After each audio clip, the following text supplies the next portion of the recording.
Many people who start learning English quickly face a wall. They understand individual words, maybe some grammar rules. But when someone speaks to them, everything becomes a blur. Their mind freezes.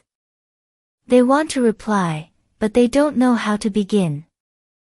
Reading textbook conversations feels fake. Memorizing word lists feels empty. It's frustrating. The secret? Real stories. Stories connect emotion to language. They make phrases stick. They help you feel, not just translate. It happened one quiet night, sometime in October. He was sitting alone in his apartment, the windows slightly open, letting in the cool evening breeze. The street outside was quiet. No cars. No voices. Just the ticking of the clock on the kitchen wall and the soft hum of the refrigerator. Then, a knock at the door. Not loud. Just 3 short knocks. He wasn't expecting anyone. It was too late for a delivery, and his friends never came by unannounced. He stood slowly, a strange feeling rising in his chest, not fear, but a kind of alertness. He walked to the door. "Who is it?" he asked. No answer. He looked through the peephole. No one. He waited. Just as he was about to turn away, a soft voice came from the other side. "You made me a promise."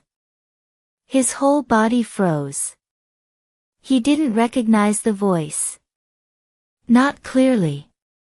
It wasn't angry. It wasn't loud. It was quiet, tired, maybe even sad. "You said you would help me," the voice added. "You said you wouldn't forget." He opened the door. The hallway was empty. No footsteps.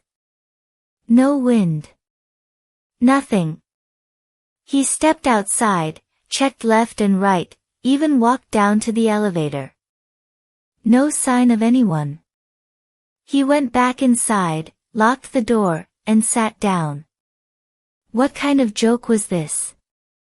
Had he talked in his sleep and imagined it? Was it a dream? He couldn't sleep that night. The voice echoed in his mind, "You made me a promise." The next morning, he went to his bookshelf. There, between old notebooks and forgotten travel guides, was a journal he hadn't opened in years. Inside it were letters. Old ones. From years ago. Among them was one he barely remembered writing. It was addressed to himself. Written during a hard time in his life, when everything felt heavy. When he felt lost. He had written to his future self, promising not to give up. Promising to keep going, to find meaning, to help others once he could breathe again. "You made me a promise," the letter said. He sat still for a long time, holding the paper in his hands. Maybe the voice at the door wasn't real. Or maybe it was. Maybe it was memory. Or guilt. Or something else.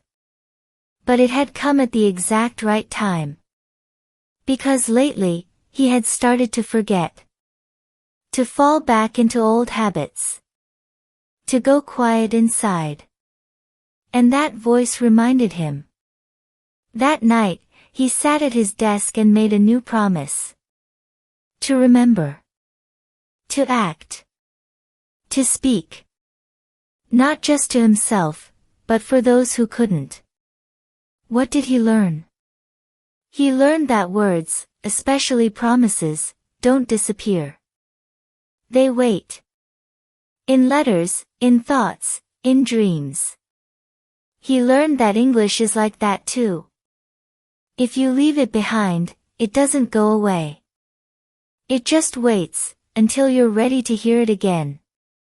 He learned that stories, even strange ones, are the bridge between what we forget and what we remember. We tell stories like this every day to help you feel the language, not just study it. Come back tomorrow. Another story will be waiting. And if this one stayed with you, share it with someone else who's walking this road.